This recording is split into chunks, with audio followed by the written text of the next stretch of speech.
ଏଇଠି ଆମର କୁରାଢ଼ୀ ଧାର ହବା ଷ୍ଟାର୍ଟ ହେଲା। କୁରାଢ଼ୀ ଧାର ହେଲା ପରେ ଆମେ ବାଉଁଶ କାଟିବାକୁ ଯିବା।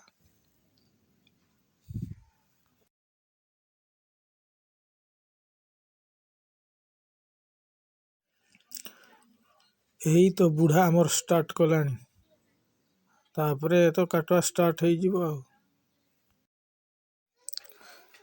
ଆମର ବାଉଁଶ କଟା ଷ୍ଟାର୍ଟ ହେଇଯାଇଛି। ଏବେ ଗୋଟେ ଗୋଟେ କରି ବାଉଁଶ କାଢ଼ିବା। ସେଇ ବାଉଁଶଟାକୁ ଟେକିକି ଭଲସେ କାଢ଼ିବା। ପ୍ଲିଜ୍ ଆମ ବମ୍ବୁ କାଟିବା ଟିମ୍କୁ ସପୋର୍ଟ କରନ୍ତୁ। ଆହୁରି ମଧ୍ୟ ଆମେ ଭଲ ଭଲ ଭିଡ଼ିଓ ଆପଣଙ୍କ ପାଇଁ ଆଣିଦେବୁ। Please support.